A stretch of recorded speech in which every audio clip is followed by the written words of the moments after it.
Muy bien. A ver, permítame.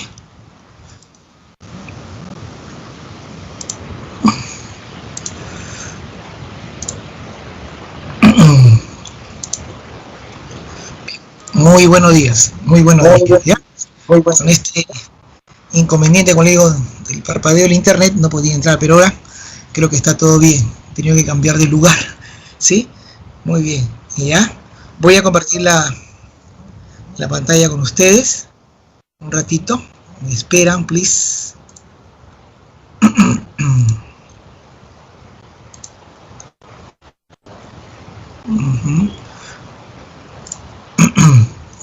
A ver, hay que hacer la magia necesaria. Ahí está. Espero que lo estén viendo, por favor. ¿Sí? Ya. Voy a ampliar la pantalla. ¿Sí? Ahí lo tienen. Ya. Muy bien.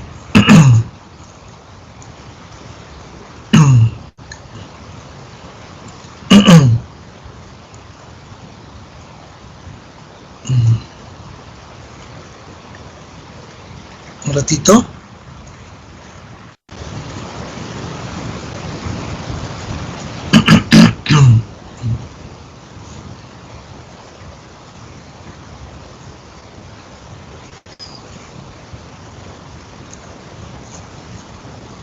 Ahí está. A ver. Entrando al chat. Chat. A ver. Ahí está. A ver. A ver. Oh. Ya, rapidito, mire, volando nomás, ¿eh? Volando, ¿ya? A ver, al costado usted ya debe tener su cuaderno de apuntes para poder anotar lo que vamos a explicar durante la clase, ¿ya? Por favor, tenerlo ya ahí listo, ¿ya? Para comenzar a trabajar, ¿ya? ¿Está bien? Muy bien, muy bien. A ver, este es el capítulo de hoy que vamos a ver, ¿ya? ¿Está bien? Es el capítulo de hoy que vamos a ver, ¿ya? Es la filosofía helenística romana y la etapa medieval de la historia de la filosofía occidental, ¿ya? ¿Correcto? Muy bien. Sí se ve, ¿no? ¿Qué tal, Juan? Joel, Lucero, Ángel, Teresita, ¿no? Juan, muy bien, muy bien, muy bien. ¿Ya? Muy bien. Todo está bien, ¿no? Muy bien. Acá en Coraima, todo ok, todo ok. Bien, Juan Carlos. Bien. Entonces, ¿qué tema vamos a ver aquí? ¿Ya? ¿Qué tema? El periodo helenístico romano y la filosofía del pensamiento medieval o cristiano. ¿Ya? Esos temas vamos a tratar el día de hoy acá. ¿Ya? ¿Cuáles son los objetivos que buscamos con este tema? Sencillo, son dos. Primero, es reconocer e interpretar las ideas principales de los filósofos helenísticos romanos, ¿no? Y como segundo objetivo es también reconocer e interpretar el pensamiento patrístico de San Agustín y el escolástico de Santo Tomás de Aquino, ¿ya? Eso es lo que buscamos como parte de este capítulo, con estos dos temas, ¿ya? Muy bien, muy bien. Entonces, procedemos, ¿ya? Procedemos. Gracias, muchas gracias. Las características, en este caso, del periodo helenístico romano, ¿no? ¿Está bien? ¿Ya? Bueno, cabe destacar que en la época de la filosofía antigua, ¿no? Vemos que fue dividida en tres, ¿no es cierto? Lo que se llama el periodo cosmológico o presocrático, el periodo antropológico y el periodo sistemático. Cuando vimos el periodo, en este caso, presocrático o cosmológico, ¿no? Estaba interesado en descubrir estos filósofos los principios o el arqué que pudieran explicar los cambios que sucedían en la naturaleza y en el mundo físico. Es decir, se interesaron en el principio que explique la kinesis de la fisis. El interés estaba fuera de uno, estaba en la propia naturaleza, en ese mundo físico, agua, aire, fuego, etc. ¿No es cierto? Muy bien. Eso fue entre el siglo VII y VI antes de Jesucristo. ¿No es así? Muy bien. Luego viene el siguiente periodo dentro de la filosofía antigua, es el antropológico. Eso ya fue el siglo V. Eso ya fue el siglo V antes de Jesucristo. ¿no es cierto? En este siglo V antes de Jesucristo, ¿sí? Sucede que aparecen Sócrates y los sofistas, Gorgias, Protágoras, Eutidemo, etc., ¿no? Entonces, cuando se habló en la filosofía antigua, en el llamado periodo antropológico, el interés ya fue hacia el propio hombre. Ese hombre que habitaba en las polis, ese hombre que vivía en la ciudad, ese hombre que estaba comprometido con la ciudad en cuanto a su política, a su orden social, en cuanto a sus leyes, ya se dedicó a ese hombre, ¿sí? ¿Correcto? Y que ese hombre tenía que buscarse en sí mismo una verdad que Dios le había impuesto dentro de su ser. Sócrates y los sofistas, repito, estaban interesados en eso. Luego de ese periodo sistemático de la filosofía antigua, se pasó al tercer periodo de la filosofía antigua, ¿no? Antropológico, se va al sistemático. Del antropológico al sistemático, ya estoy hablando del siglo IV. Y ahí hablamos de dos grandes, ¿no? Nuestro amigo Platón y el amigo Aristóteles. El interés era la sistematización de los conocimientos. Querer dar todo un marco teorizante de lo que era en sí los conocimientos de la época para Platón y para Aristóteles. ¿Correcto?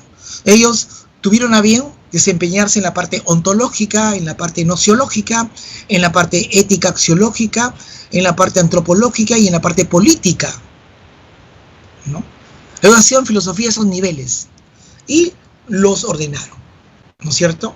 Muy bien. Todo ello, ¿no?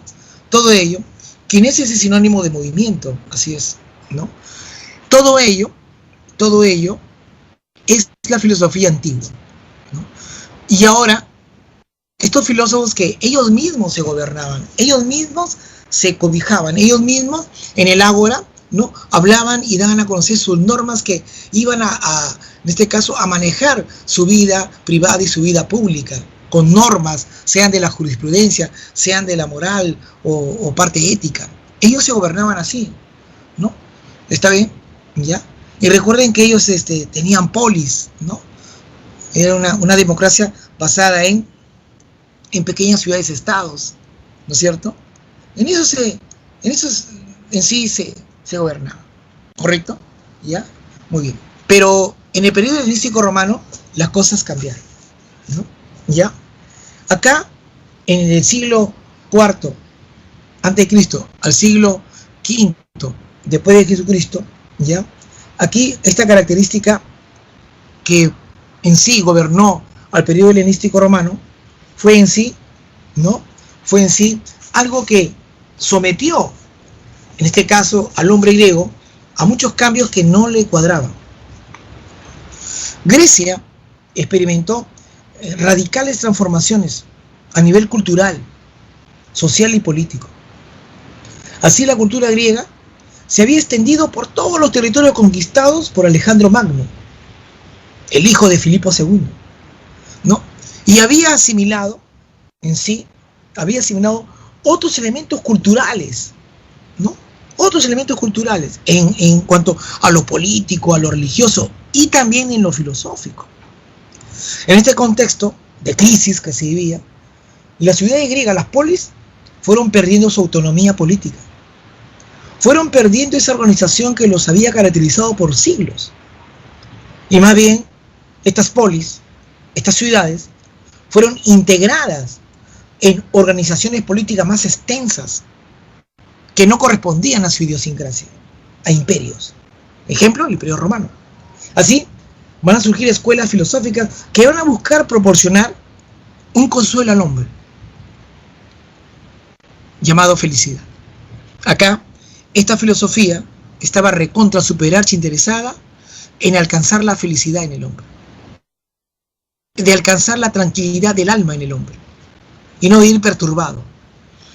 ¿Por qué? Porque él ya no era el generador, el noble, el aristócrata griego ya no era el generador de normas que pudiera manifestarlo o decirlo para la buena convivencia en Grecia.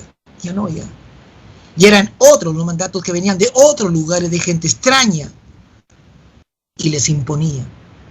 Eso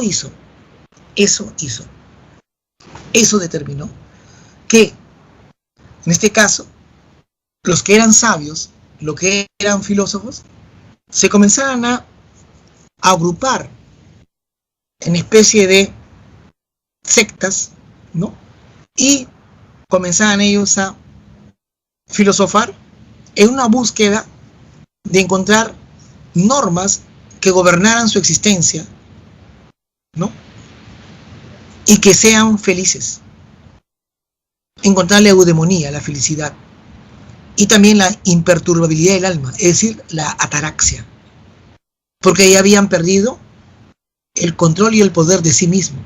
La autarquía lo habían perdido. Ya no podían autogobernarse. Ya eran uno más de grandes imperios. Y entonces, ese hecho fue de que hubo toda una variedad en costumbres, creencias y en la propia filosofía. Por eso es que se llama periodo helenístico, no es periodo helénico. Helenístico, algo peyorativo, que ha perdido su pedigrí. ¿Me entiendes? Que ha perdido el pedigrí, ha perdido su esencia. ¿Correcto? ¿No? Ese hecho se llama periodo helenístico romano. La gran globalización de la cultura en el mundo se originó en este periodo helenístico romano. ¿Que le inició quién? Nuestro gran amigo, discípulo de Aristóteles, Alejandro Magno. ¿Ya? Esto abarca de la muerte de Alejandro Magno en el año 323 a.C. hasta la invasión de Macedonia por los romanos en el año 148 a.C.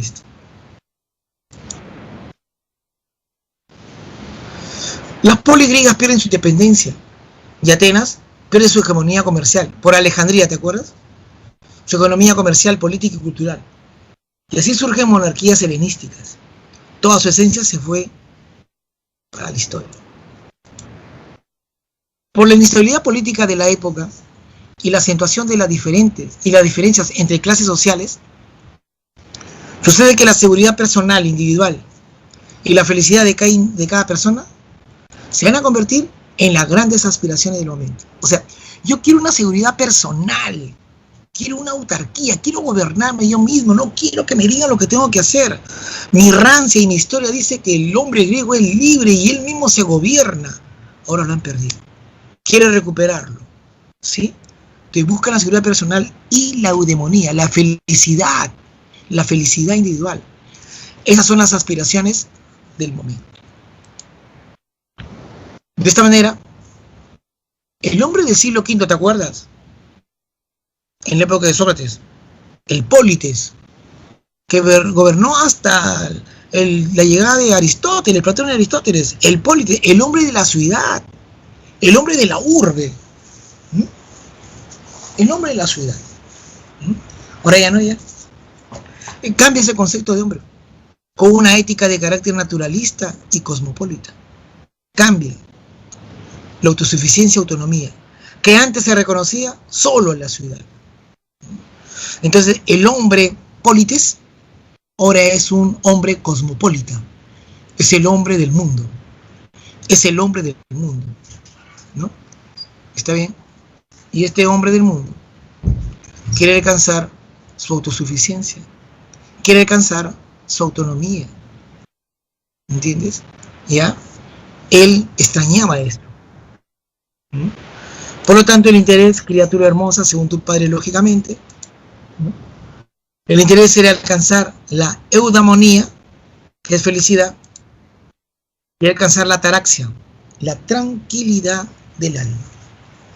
Quiere alcanzar la tranquilidad del alma. Eso es lo que se busca.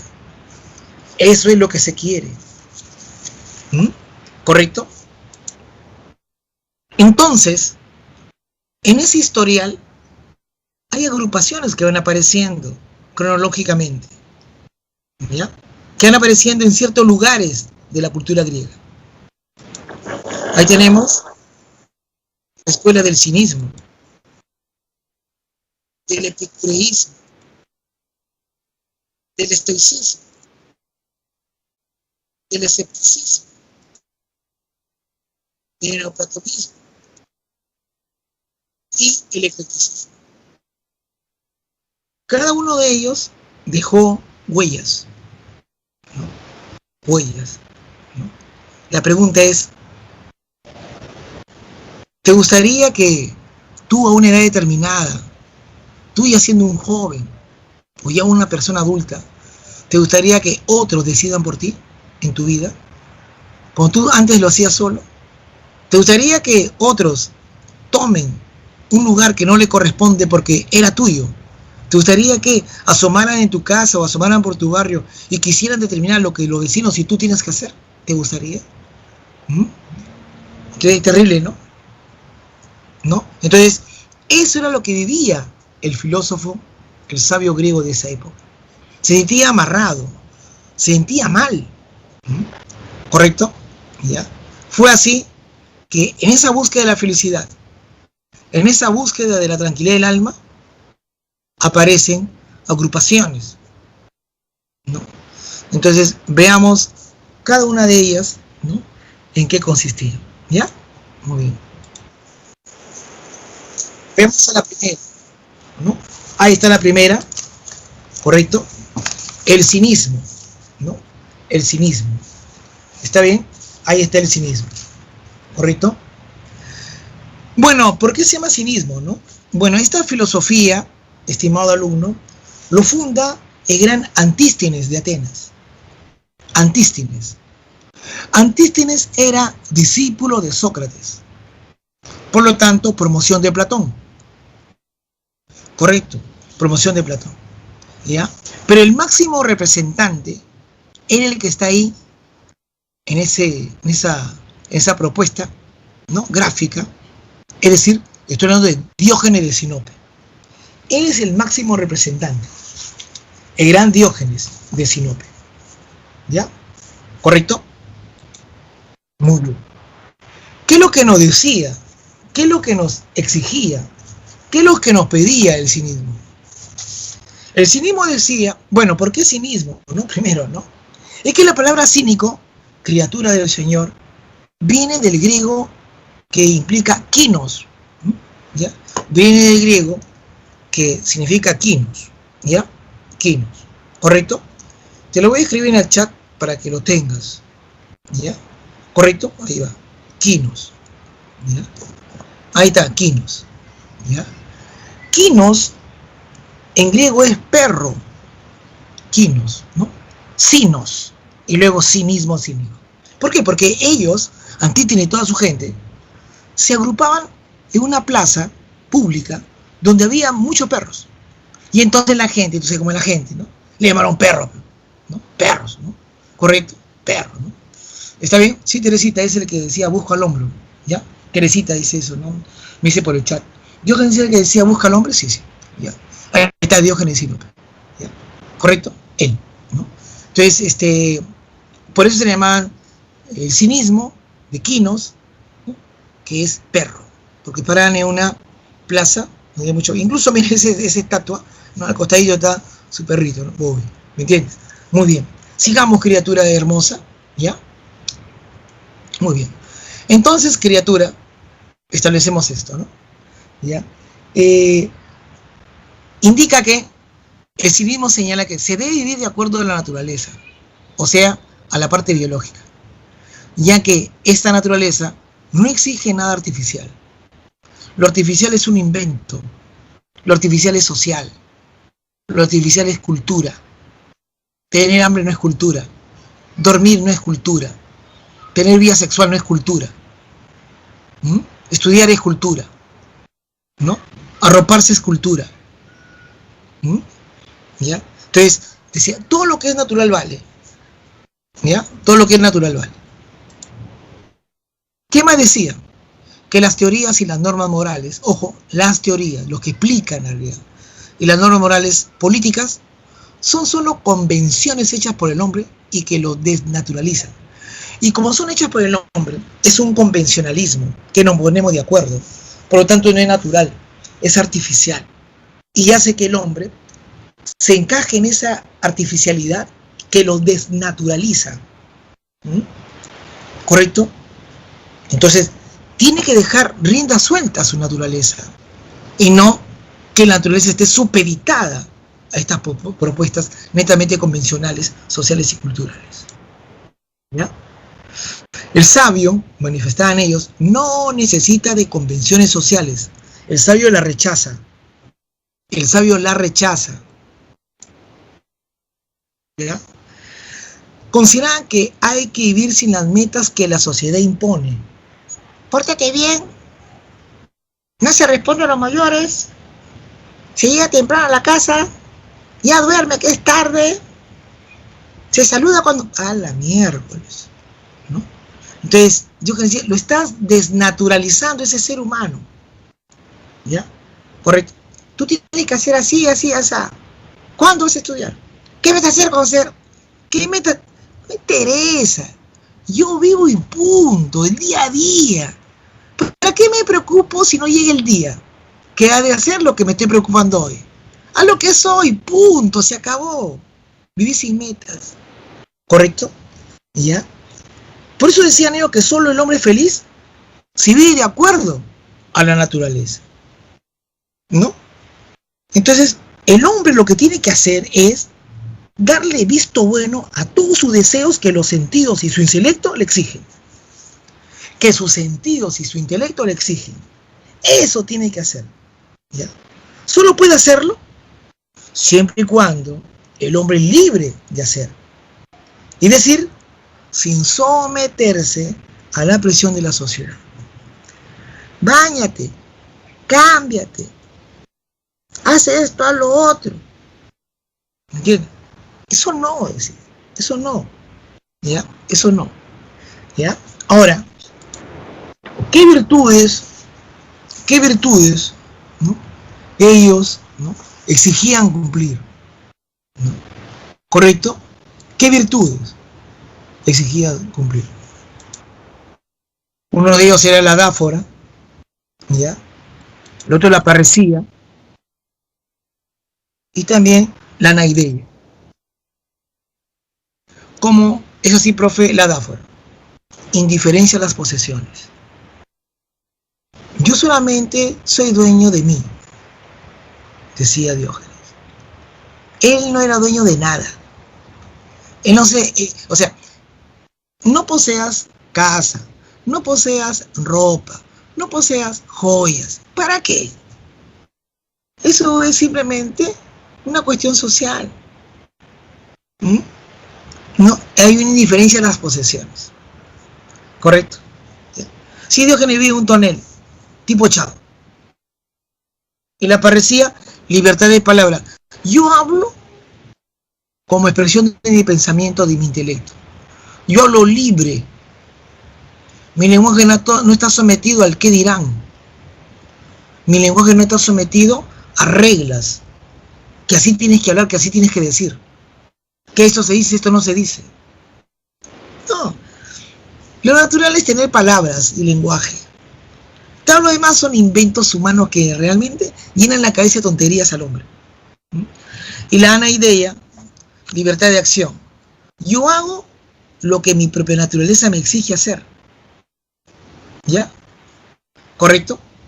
¿Está bien? Yo hago lo que en sí mi libertad me permite hacer. Por mis sentidos, por mi intelecto, yo lo hago. Y tranquilo, no pasó nada. ¿Correcto? ¿Ya? Esta es una propuesta del cinismo. ¿Qué os parece, criatura del Señor? ¿Ya? ¿Correcto? Muy bien, muy bien, muy bien. Ahora pasamos a otra escuela netamente helenística romana. Aquí está. El epicureísmo. El epicureísmo. ¿Ahí lo ven? Ahí está, ¿no es cierto? El epicureísmo. Ahí está el gran Epicuro de Samos. El gran Epicuro de Samos. ¿Correcto? ¿Ya? Muy bien. Epicuro, ¿ya? Epicuro, él sigue una filosofía expresada en Demócrito de Abdera. ¿Te acuerdas? Los átomos, ¿no? En Demócrito de Abdera, ¿ya? Epicuro, él vivió en Atenas y fue, por 40 años, fue vecino de la casa de Platón. Era del mismo barrio, ¿ya? Fue vecino de la casa del amigo Platón, ¿ya? Y Epicuro Es como él vivía, ¿no? Correcto, en su casa, ¿no? Pero alrededor de la casa estaba lleno de plantas. Era un jardín, pues, ¿no? Razón por la cual era la filosofía del jardín. ¿Y por qué, profe? Es que Epicuro era una especie así de herbolario. Era una especie así de un chamán que te hacía brebajes para ciertos males que tú tenías y él te lo hacía y caramba, te sanabas. Y él consideraba que la filosofía es la medicina del alma. Para que tu alma esté quieta, consume filosofía. Le decían la filosofía del jardín. ¿Mayas? La filosofía del jardín. ¿Ya? ¿Correcto? Pero te repito que él se apoyó en la tesis materialista de Demócrito cuando hablaba de los átomos. ¿Ya? ¿Correcto? Él señala que el criterio de verdad está en las sensaciones. Si tú dices que eso es correcto, incorrecto, verdadero o falso, tiene mucho que ver con las sensaciones. O sea, cae un plano empírico, ¿no? En apelar a las sensaciones. ¿Ya? ¿Está bien? ¿Ya? ¿Está claro? En las sensaciones. Señala que el criterio de verdad está en las sensaciones, en tus sentidos, en lo que ves, en lo que hueles, en lo que sientes en general. ¿Ya? ¿Está bien? Él decía, no hay que temer a la muerte, ni a los dioses. Lo que es bueno es fácil de conseguir, lo que es terrible es fácil de soportar. Eso se llamó el tetrafármaco. El tetrafármaco. Él consiguió justificar la falsedad de los temores que atormentan a la mayoría de los hombres, con lo que se ha denominado el tetrafármaco. ¿Ya? ¿Correcto? Teniendo en cuenta estas 4 verdades, según él, ¿no? No temas a la muerte, no temas a los dioses. Lo que es bueno es fácil de conseguir. Y lo que es terrible es fácil de soportar. Si tú tienes en cuenta estas verdades, él decía que el alma va a permanecer tranquila, logrando así la ataraxia, la imperturbabilidad del alma. Y entonces se produce por sí mismo el placer, que es el soberano del bien. El placer es el soberano del bien. ¿Correcto? Por lo tanto, la felicidad, ¿en qué consiste? En la búsqueda del placer. Pero no de cualquier tipo de placer, sino el que se administra racionalmente. Así, el placer, en el caso del cuerpo, consiste en no sufrir. Es el placentero, no sufrir. Y en el caso del alma, en no ser perturbada. Si el cuerpo no sufre, placer. Si el alma no se perturba, placer. ¿Entiendes? ¿Correcto? De este modo el placer se va a entender como la moralidad epicurea. Ausencia de dolor. ¿Correcto? El placer es fácil y el dolor es superable. Solo hay que saber elegir bien los deseos. Estos deseos son naturales, ¿ah? Satisfacerlos en la justa medida de las necesidades. En la justa medida de las necesidades. ¿Qué te parece? En la justa medida de las necesidades. No cualquier necesidad. ¿Me entendiste? ¿Correcto? Tenlo muy en cuenta. En la justa medida de las necesidades. No es desear todo, generar placer de todo, sin ningún control. No, en la justa medida de tus necesidades. Si tú necesitas de 0 a 10, necesitas 8, satisface los 8. ¿Por qué dice, no voy a llevar para mi casa? No, en tus necesidades, compadre. Nada más. En la justa medida. No menos ni más, no exageres. ¿Me entiendes? Eso implica equilibrio. Saber de ese equilibrio es clave. ¿Me entiendes? Profe, ¿cuáles son las virtudes? Las virtudes que el gran Epicuro da a conocer, la aponía, uno de ellos, la otra la ataraxia. Profe, ¿y cómo es esto de la aponía? ¿Ausencia de pasiones? No, No tanto así, sino el control de las pasiones. Para Epicuro hay que controlar las pasiones, doctor. Controla tus pasiones, doctor. No te machores. Controla tus pasiones, compadre. ¿Ya? ¿Correcto? Yo no digo que lo elimines, ¿eh? No seas tontín. No elimines la pasión. Contrólala. Que la pasión a ti no te controle tu conciencia, sino tu conciencia controle la pasión. ¿Me entiendes? No te dejes llevar por el entusiasmo o el impulso. Tranquilo, pisa tu pelota, busca el FAO. ¿Qué pasa? Cúbrela. ¿Me entiendes? Correcto. Ya, esa es la ponía. La ponía entonces, ¿qué es? Controlar mis pasiones, profe. Como tiene que ser. Claro, pero doctor. Como tiene que ser. Profe, la ataraxia. Buscar la tranquilidad del alma. La ataraxia es buscar la tranquilidad del alma. La imperturbabilidad. Ya te he dicho, ¿cómo el ser humano alcanza el placer? En su justa medida. ¿Cómo, profe? Por ejemplo, el cuerpo, si hay ausencia de dolor, alcanzará el placer. Y el alma, cuando éste esté tranquila e imperturbable, alcanzará el placer. En su justa medida. Eso es moral. Vivir en esa moralidad, en la justa medida de satisfacción de necesidades, eso es vivir bien. Ese es el epicureísmo. ¿Está claro? Creo que más claro que el agua del río de Rima no hay. ¿Está bien? Muy bien. Sigamos, compadrito. Y luego del epicureísmo aparece el estoicismo. El estoicismo. Ahí está Zenón de Sitio. Ahí está, el gran Zenón de Sitio.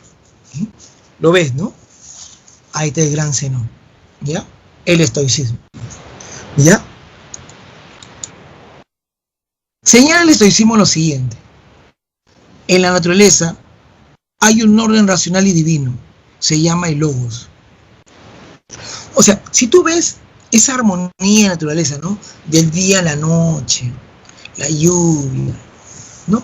Donde está el mar, hasta dónde puede llegar, lo que el mar brinda como beneficio al hombre o a la naturaleza por último, lo que la naturaleza de la tierra es, ¿no? Sus campos, ¿no? Sus ríos, ¿no? Todo ello existe como tal porque hay un orden racional. Eso no es un caos. Y cuando hay tempestad, cuando hay temblor, cuando hay cataclismo, cuando hay... ¿Eso qué ocurrió? Es un caos. Pierde el orden. Y para el gran estoicista Zenón de Sitio, el orden es racional, pensante, divino. A ese orden, criatura hermosa, según tu padre, lógicamente, se llama logos. Se llama logos. ¿Está bien? Se llama logos. Mira, se llama logos. ¿Ya? ¿Qué más dice gran Zenón de Sitio? Que el ser tiene dos principios. El ser. Un principio activo, que es la forma, y un principio pasivo, que es la materia. Hay un principio activo, que es la forma, y un principio pasivo, que es la materia. Esto me hace recordar, si tú lo ves bien, a los sistemáticos. ¿De quién estoy hablando? Claro, Platón y Aristóteles. ¿Te acuerdas de Platón? Existen dos mundos. El mundo material, el mundo sensible del mundo imperfecto de las cosas, que es este mundo de la apariencia. Y el mundo de las ideas, el mundo de las almas, el mundo inteligible, que es el mundo de la perfección. El mundo de lo inmaterial, el mundo de lo inconmensurable, del mundo real. ¿Correcto? ¿Quién lo dijo? Platón, pues. ¿Sí o no? ¿Correcto? ¿O Aristóteles? ¿El qué decía? ¿Qué decía? Que la sustancia es una manera como el ser se muestra. La sustancia es una manera como el ser se muestra. Y esta sustancia tiene una composición de dos elementos que son indesligables. Son indeligables. ¿Correcto? Son indeligables. ¿Ya? ¿Está bien? Muy bien. ¿Ya?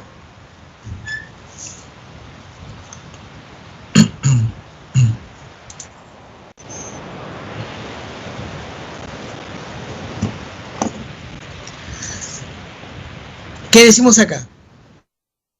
La representación del mundo surge de la impresión. ¿Cómo, profe? Sí. La representación del mundo surge de la impresión. ¿Cómo es esto, profe? O sea, el mundo del cual yo entiendo no es nada menos que lo que represento de él. ¿Ya? Y lo represento gracias a las impresiones que sensorialmente he ganado. ¿Ya?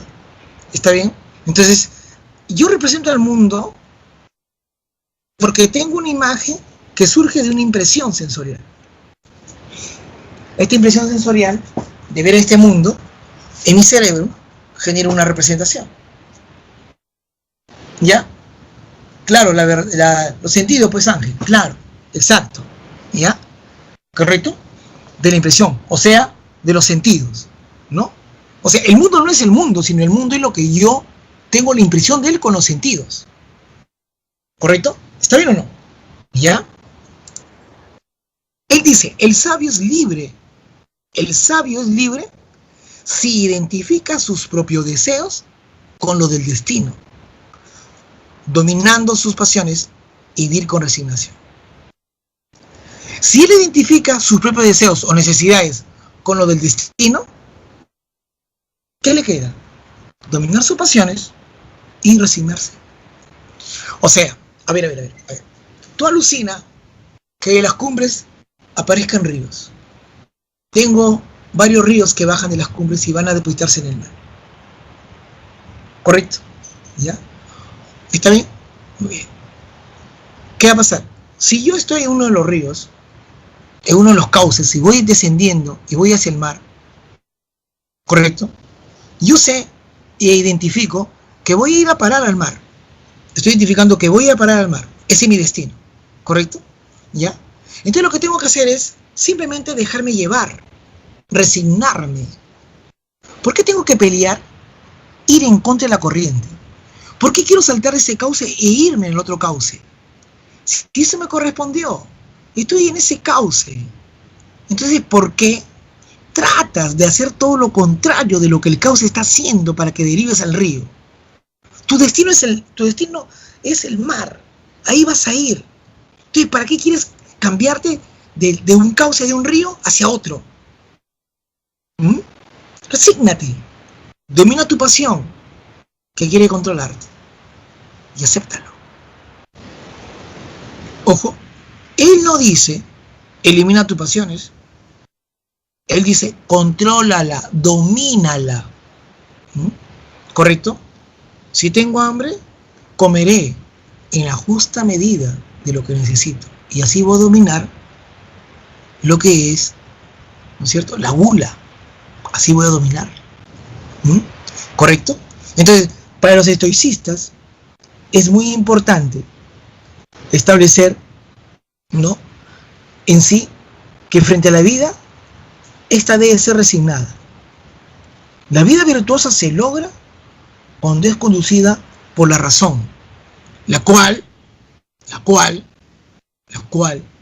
domina las pasiones, con la cual controla la pasión, porque esta pasión es la que perturba el alma. Entonces, cuando yo tenga que dominar la pasión, mi alma encontrará la tranquilidad, ¿no?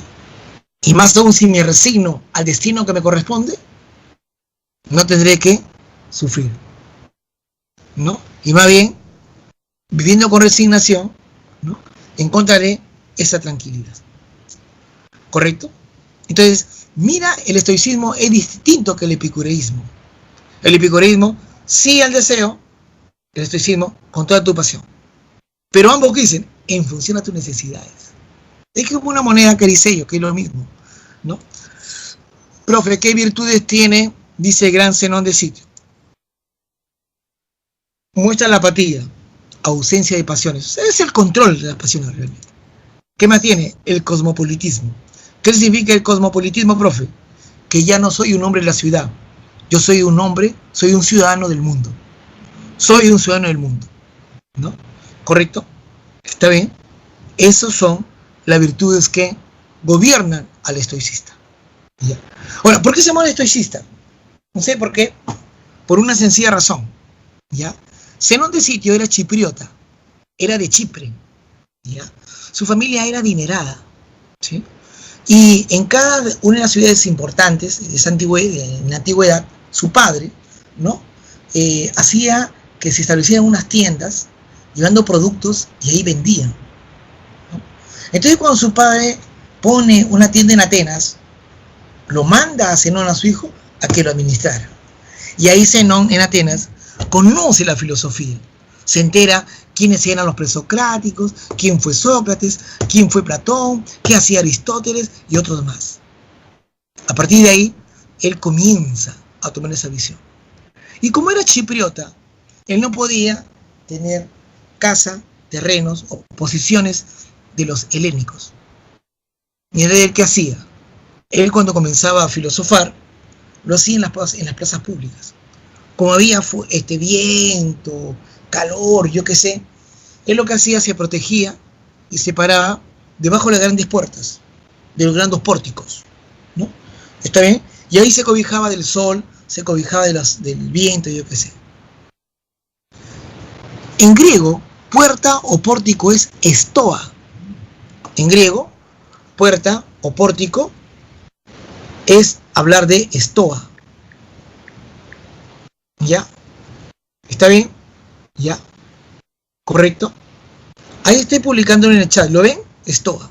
Estoa significa puerta o pórtico. Y comparar en la puerta, estoicista. De ahí viene estoicista. ¿Está bien? ¿Ya? Muy bien.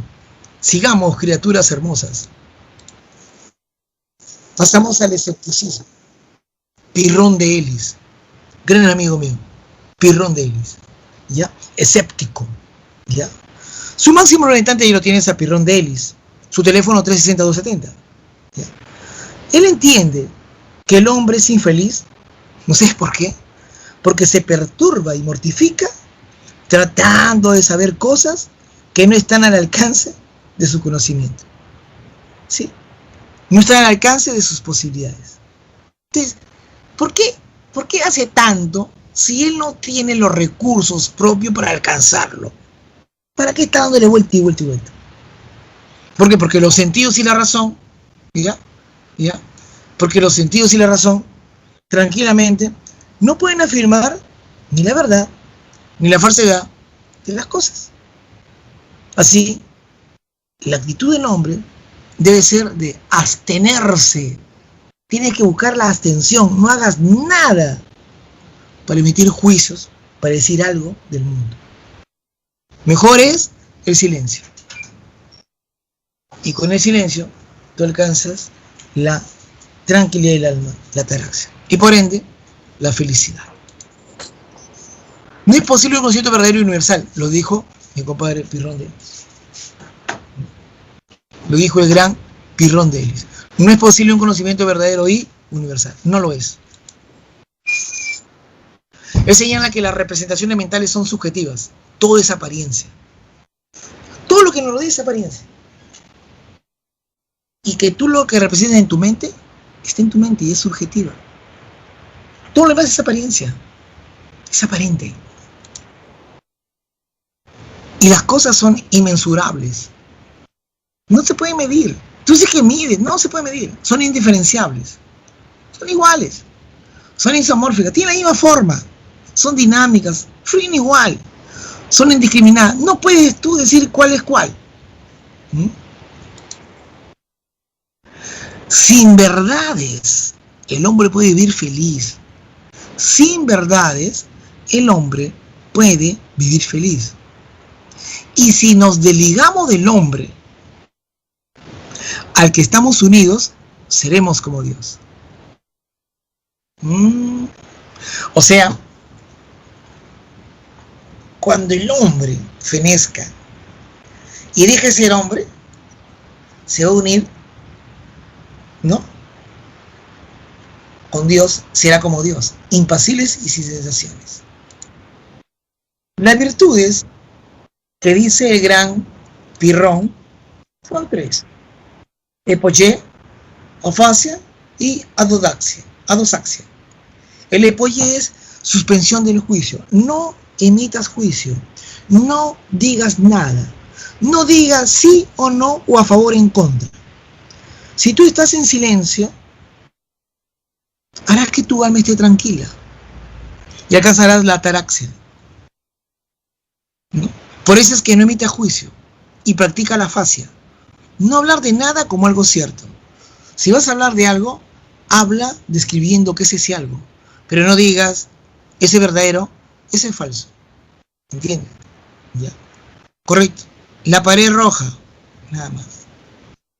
Puerta de madera, nada más. No digas, es verdad que es de madera. Oye, ¿es verdad que hace venir? No, no.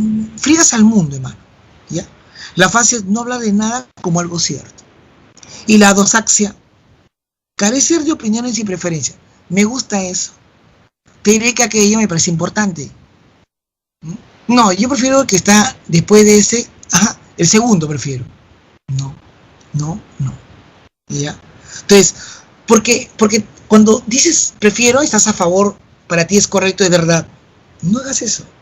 Las cosas son como son y no necesitan tener una evaluación.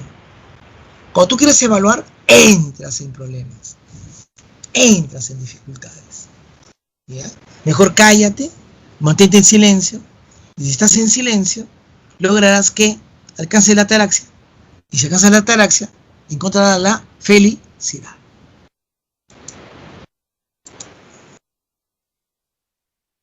Pasamos al neoplatonismo. Neo es nuevo, ¿no? Neo es nuevo, ¿sí o no? El neoplatonismo, ¿no?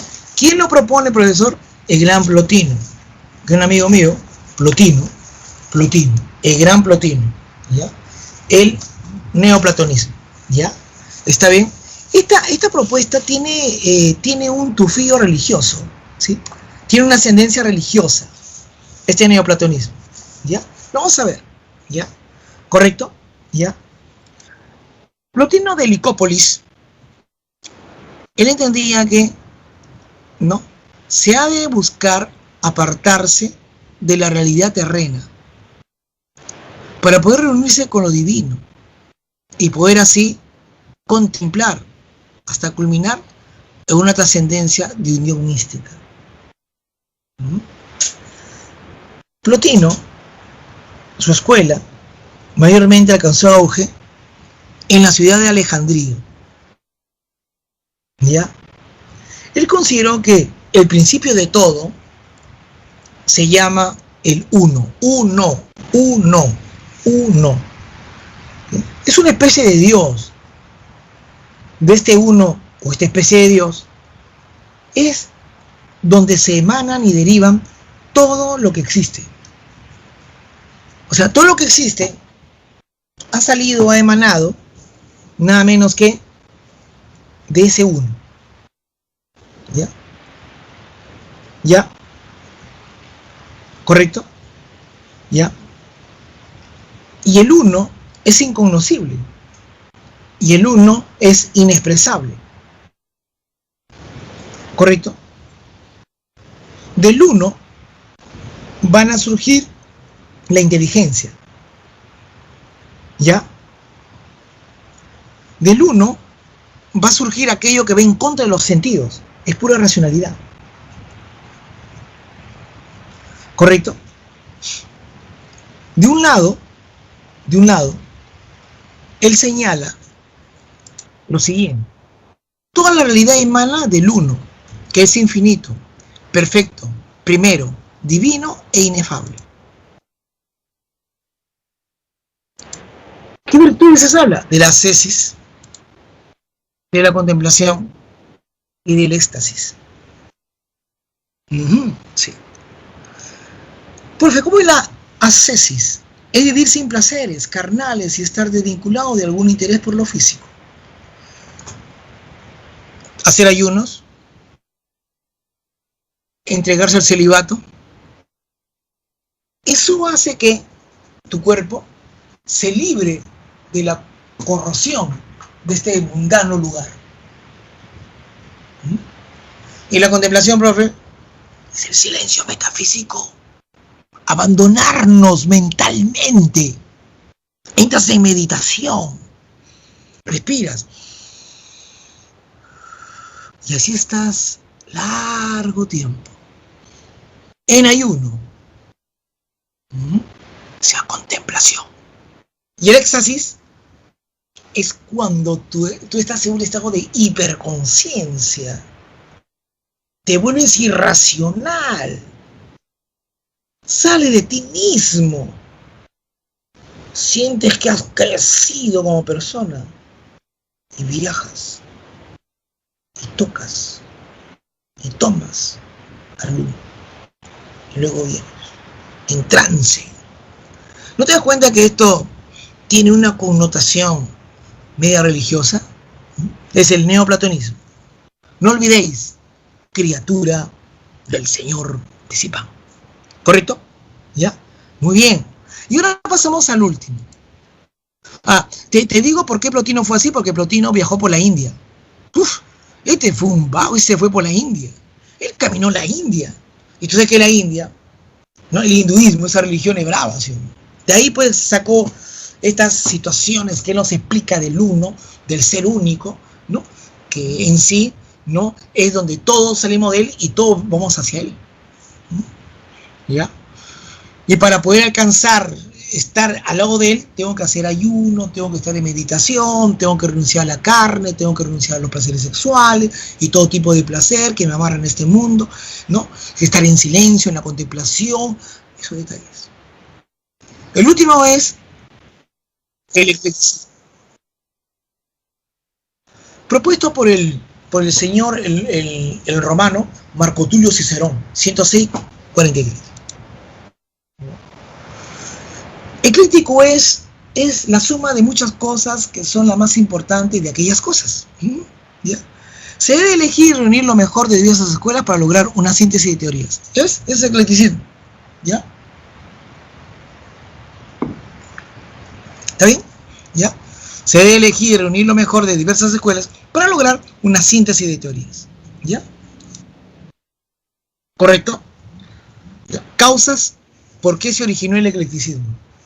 ¿A qué se debe que el eclecticismo dijo, gente, estoy acá, no te olvides de mí? ¿Por qué? ¿A qué se debe? ¿Cuál es la razón, profe? ¿Por qué aparece el eclecticismo, profe? ¿Ya?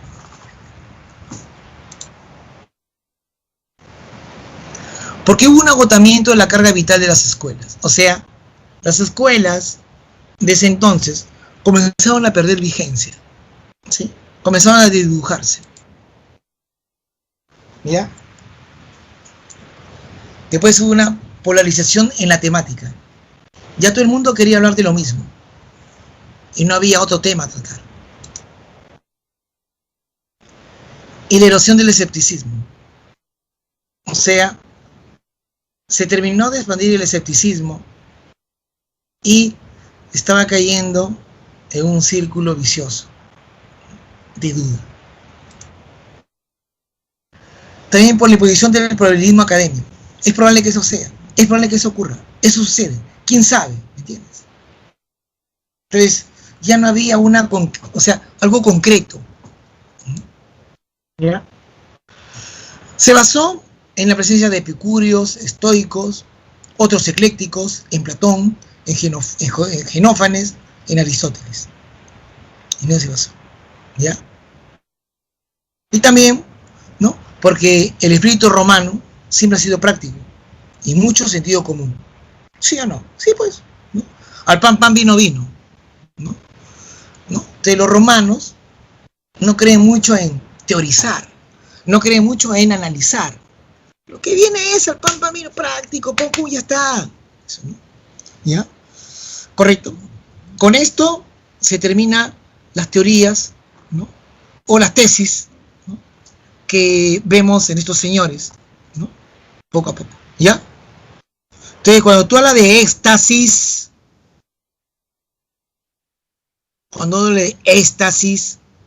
es el estado de hiperconciencia e hiperracionalidad voluntaria para salir de sí mismo, para crecer. Esto implica que has llenado tú la meditación. Estás en una propuesta contemplativa de tu ser. Solamente tratas de que tu mente esté en blanco, o estás fijado en un solo punto, o mentalmente haces que estés tú siempre mirando a una letra, la letra A, de color roja todavía, ¿sí? Tus ojos cerrados y estás ahí, 1, 2, 3, 4, 5 horas, etc. ¿Me entiendes? ¿Ya? Eso es. ¿Ya? Eso es. ¿Ya? Muy bien. Andrés, no ponga tu foto, pero. ¿Ya? ¿Correcto? Eso es. Dando respuesta, ¿ya? A lo que me están preguntando acá. ¿Ya? ¿Correcto? ¿Ya? Claro, el escepticismo, ni la razón, ni los sentidos te hacen en sí saber si estás en lo cierto o no. ¿Para qué vas a gastar energía si no hay manera de cómo corroborar aquello? ¿Ya? ¿Está bien o no? ¿Ya? Muy bien. Entonces, ya sabes, la contemplación y la meditación simplemente es estar en un estado de imperturbabilidad. Es un estado de gustarse en la situación que te encuentres, no pensando cosas, sino fijado tu mente y tu concentración en un punto o en una palabra. Y así, y así, y así. Sin estar en ayuno necesario. Agua y pan si quieres. ¿No? ¿Correcto? ¿Ya? Muy bien. Así es, ¿ya? Muy bien. Sigamos, criaturas. ¿Ya? Ahí está. ¿Ya? Muy bien. Sigamos. Ahora pasamos al pensamiento medieval o cristiano. Ahora pasamos al pensamiento medieval, al pensamiento cristiano. ¿Ya? ¿Correcto? Muy bien. A ver. Este es ya siglo V al siglo XVI. ¿No? Aproximadamente. ¿Ya? ¿Ya? Aproximadamente. ¿Ya? Aproximadamente. ¿Ya? Ay. Cuando la deontología, estas son generalidades, ¿eh? ¿Ya? Ellos señalan que el mundo ha sido creado y su creador ha sido Dios. Lo que tratan de demostrar ontológicamente acerca del ser, o sea, del inicio de todo esto, el origen, es demostrar la esencia de Dios y la existencia de Dios. O sea, lo que hace la filosofía medieval es tomar los argumentos bíblicos y los argumentos filosóficos antiguos, sobre todo de Platón y Aristóteles, y contrastarlo y encontrar un sustento lógico demostrativo para la fe. Eso es hacer teología. ¿Ya? Eso se trata de demostrar. ¿Me entiendes? ¿Ya? ¿Correcto? Muy bien. La gnoseología, tú muy bien sabes, es que va a tratar acerca de lo que viene a ser en sí el hombre, ¿no es cierto? De lo que en sí es el hombre, ¿no? Oh, perdón, el conocimiento, ¿no? El conocimiento, ¿ya? Y ahí, ¿no? Te traigo esto, ¿no? Relaciones entre razón y fe, origen del conocimiento y acerca de lo universal. Ahí está. Quiero que lo vayas observando.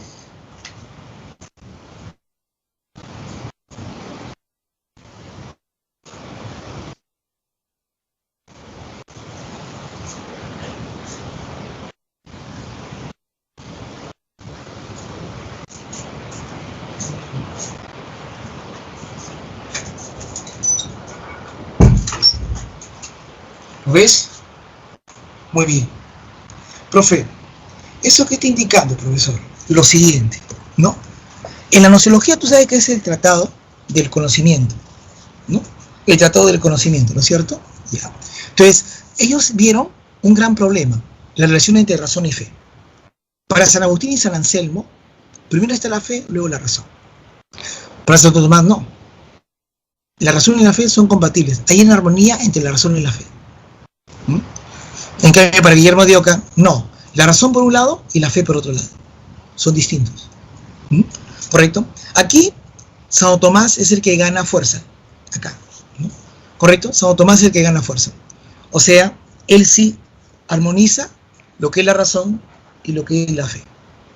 Él lo que armoniza. ¿Ya?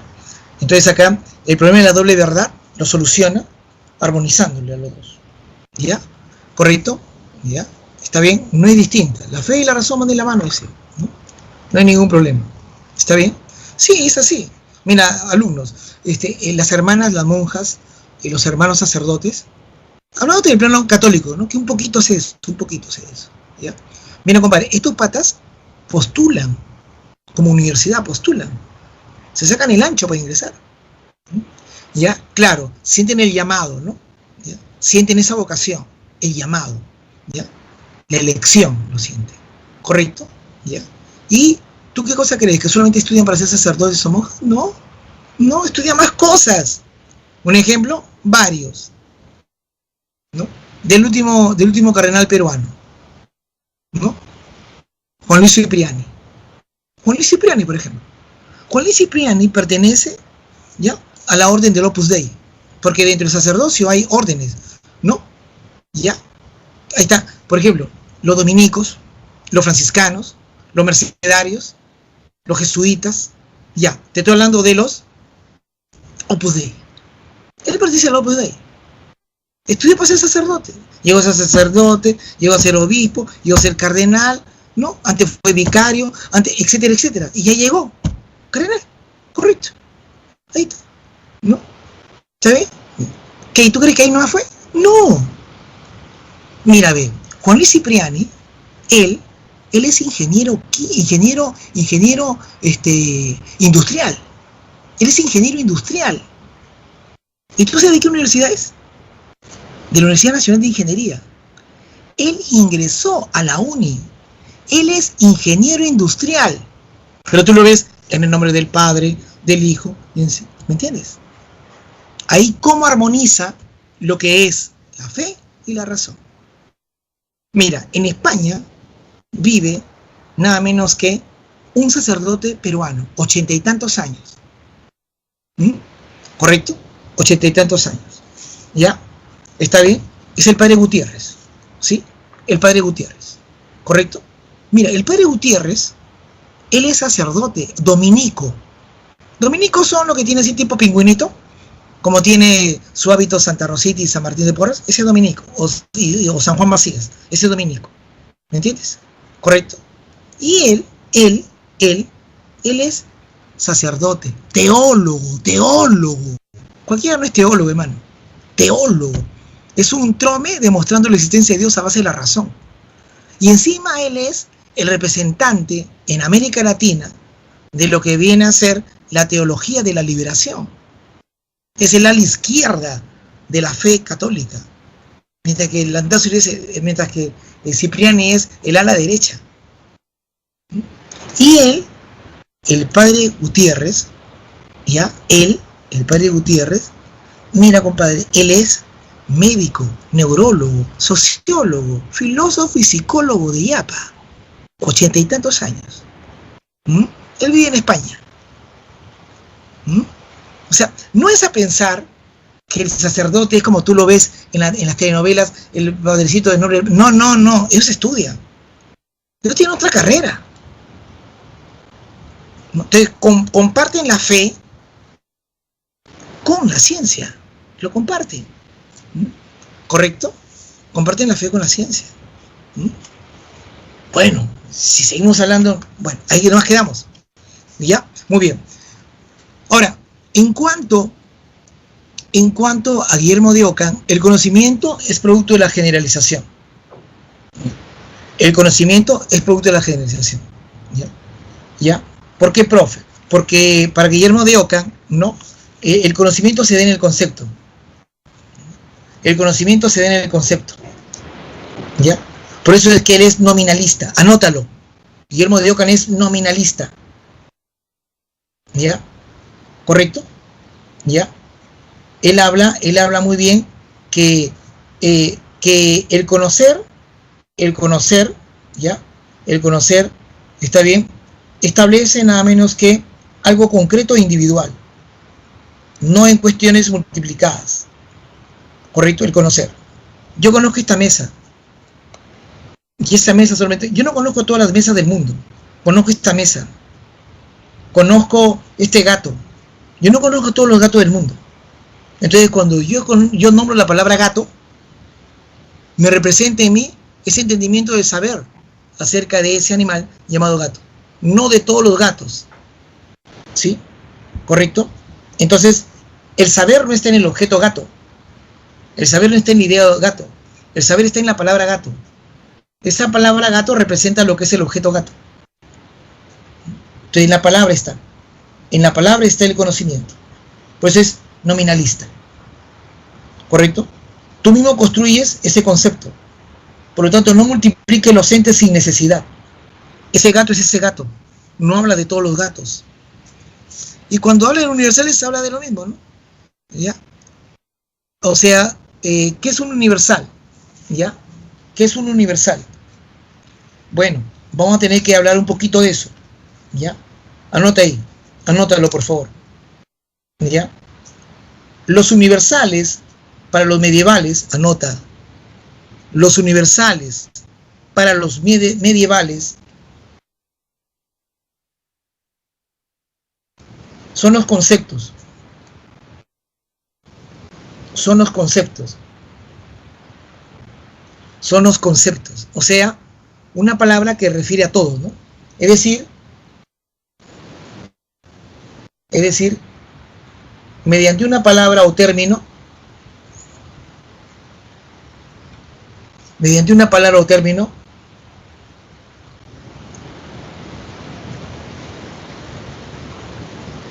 nos puede referir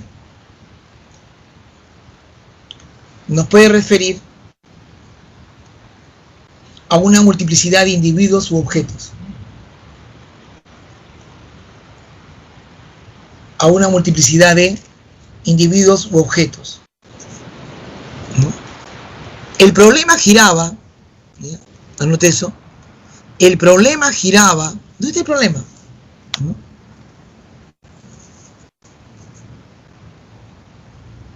El problema giraba en torno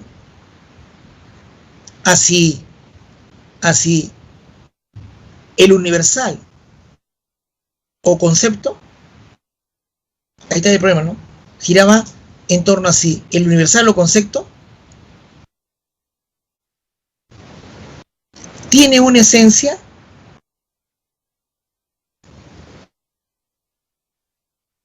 que existe independientemente de las cosas.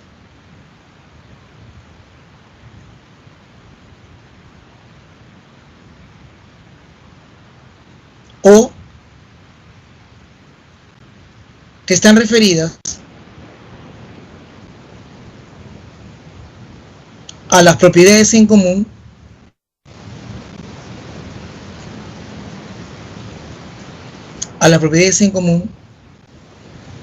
que tienen esos objetos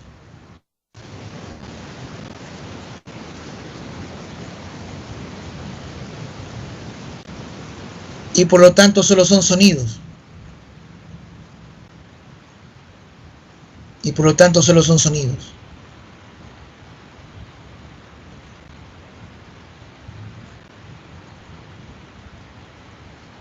A través de los cuales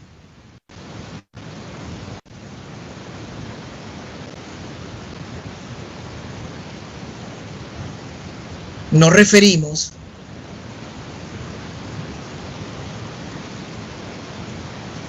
a las propiedades del mundo físico.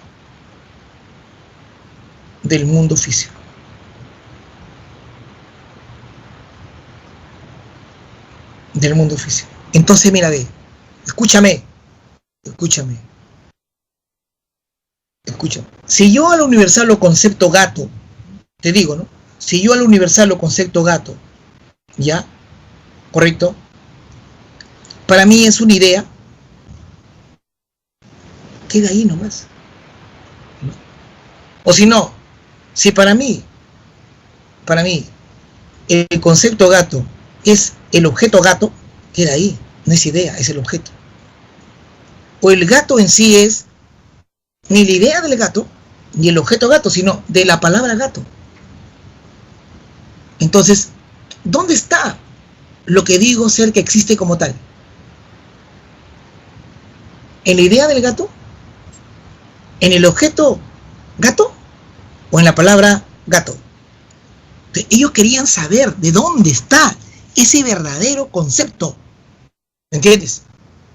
¿Ya? Para Guillermo de Ockham, no, está en la palabra, en el sonido está. Santo Tomás no, me dice, no, está tanto en la idea como en el objeto mismo. Ahí está, ¿no? Tanto en la idea como en el objeto mismo. Ahí está el objeto y el mismo genera una idea, decía aquí en Santo Tomás, ¿no? ¿Correcto? Para San Agustín, no, está en la sola idea nomás, en la idea nomás está, dice. Cada uno daba su opinión, ¿ya? Y si hablamos de la antropología, hablar del hombre, si hablamos de la antropología, hablar del hombre, ¿ya? Dice que el alma tiene una naturaleza espiritual. Ella es inmortal y está relacionada con el cuerpo. Y está relacionada con el cuerpo.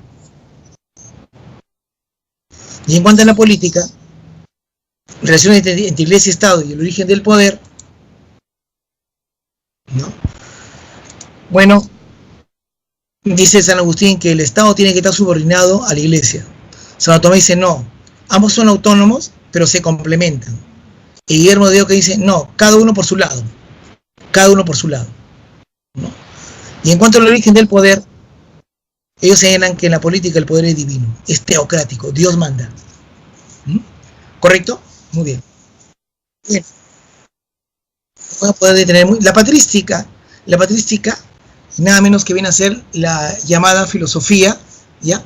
Es la filosofía, en este caso, de los padres de la iglesia, ¿ya? La patrística es la filosofía de los padres de la iglesia. En sus inicios esta filosofía tuvo como propósito defender la doctrina cristiana contra los ataques del paganismo, o sea, religiones paganas, ¿ya? Con los gnósticos. Pero sin embargo su misión primordial fue la de formular y al mismo tiempo reducir de manera racional un sistema de dogma cristiano con la ayuda de la filosofía griega. O sea, ellos querían que la fe, el argumento bíblico, tenga un sustento filosófico con lo que decían los griegos. ¿Correcto? ¿Ya? ¿Está bien? Uno de los grandes fue el gran San Agustín. ¿Ya? Él tiene una influencia maniquea y platónica. O sea, maniquea es una especie de religión hecha por Mani, que es una especie de profeta, pero que luego él renuncia a todo ello, ¿no? Pero sí, San Agustín tuvo una fuerte influencia de Platón, el mundo interno, las ideas, ¿me entiendes? ¿Ya? Él decía que para querer se tiene que saber por la fe, ¿ya?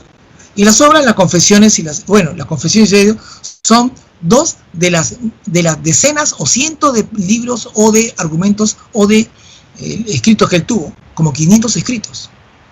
Pero los dos son más buenas fuentes. Las confesiones y la ciudad de Dios son las más.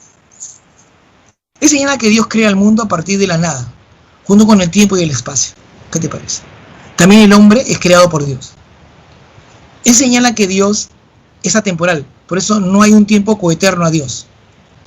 Dios es uno y al mismo tiempo trino. Trino, Trinidad, ¿no? Es decir, hay un solo Dios, ¿no? Con tres versiones diferentes. Dios Padre, Dios Hijo y Dios Espíritu Santo, ¿no? Ese Dios es omnipotente, omnipresente, bueno y atemporal. Él habla de la teoría de la iluminación. Todo Dios lo hace con la fe. Cuando tú estás razonando y cuando ya tocas una pared y no puedes avanzar, Dios hace que te ilumine esa razón y se convierte en revelación. Y entonces ahí aparece la fe. Y ahí aparece la respuesta. Por eso, primero tienes que tener fe para entender. Cree y entenderás, decía él. Cree y entenderás. La fe precede la razón. Y él entiende que la inteligencia es la recompensa de la fe. Si tienes tanta fe, como recompensa Dios te da inteligencia. Si somos puros, o sea, iluminados, ¿no? Por la gracia de la iluminación, veremos la verdad. Veremos la verdad. La verdad no es esta que me rodea. La verdad está en Dios y con Dios, ¿no? Por eso que la fe despierta la conversión. Si tienes fe, te convertirás. Si no, no, ¿no? La verdad está en el interior del alma. ¿Qué decía Platón? La verdad está en el interior del alma. Porque su maestro le dijo, ¿no? Esa se llama la aletheia. La aletheia es la verdad que Dios lo ha confinado dentro del hombre. Platón decía, para que eso ocurra, tenemos que ir a esa verdad, ¿no? Y para San Agustín, esa verdad es Dios. El hombre fue creado a imagen y semejanza de Dios. Y el hombre hace lo que se denomina el libre albedrío, ¿sí? Dios no te dice lo que tú tienes que hacer. Dios ya te dio inteligencia, te dio vida, ahora tú eliges y asumes tu responsabilidad. Si eliges el camino mundano del mal, o eliges el camino de la verdad y de Dios. ¿Correcto? ¿Ya? ¿Está bien? Al final tú te salvarás. La teoría de la gracia es convertir la voluntad en buena, ¿no? Y hay tipos de mal natural, mal moral y mal ontológico. ¿Está bien? ¿Ya? Ahora mira, ¿no?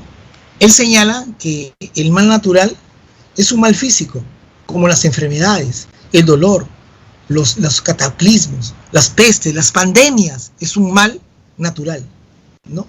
¿Ya? Su causa es el pecado original. Él dice que el hombre de por sí solo él no se puede salvar, porque tiene lo que se llama un pecado original, él no se puede salvar. Entonces tiene que recurrir a Dios.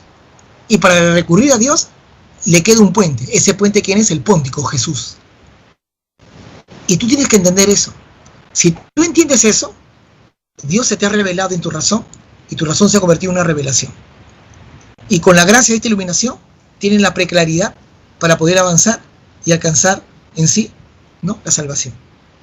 Ahora, el otro tipo de mal es el tipo moral, el mal moral. Son las traiciones, las mentiras, los ultrajes. ¿Por qué tiene ese tipo de causa? Porque se obedece al libre albedrío equivocado. Y el otro es el mal ontológico. El mal ontológico es decir que Dios no existe. Es un mal ontológico. Eso es por la ausencia de Dios. ¿Correcto? Luego pasamos a la escolástica. En la escolástica es difundir y educar el cristianismo con la fundación de Universidad de Sion. La escolástica aparece después, ¿no? ¿Correcto? Ya. Con la escolástica ya se establece más bien la necesidad que a partir del siglo X, ¿no?, está bien, se va a poder entender todo esto, ¿no? Ya. Ellos tratan que a través de las escuelas y en las universidades enseñar a bien fundamentos racionales de la filosofía griega para sustentar la presencia de Dios. Uno de ellos, Santo Tomás de Aquino, dominico, ¿correcto? ¿Ya? Sacerdote dominico y teólogo, o sea, un filósofo que quería encontrar razones racionales que puedan determinar la existencia de Dios.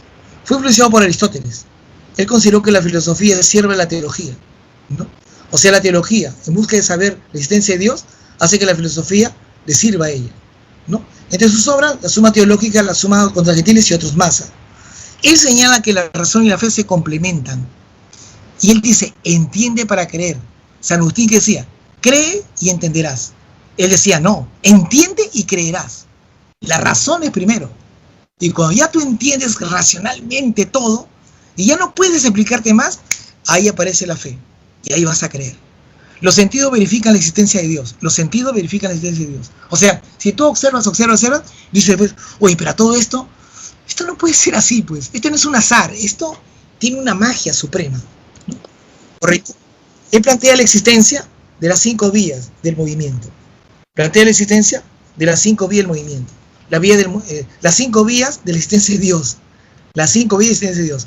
La vía del movimiento, la vía de la causalidad eficiente, la vía de la contingencia de los seres, la vía de la perfección de los seres y la vía del orden cósmico o cosmológico. Para él, estas 5 vías determinan la existencia divina. ¿Ya? ¿Correcto? Antes de el tiempo, la razón conoce verdades del mundo y la fe verdades reveladas. La razón sabe lo que es física, pero la fe sabe lo que es en sí la palabra de Dios.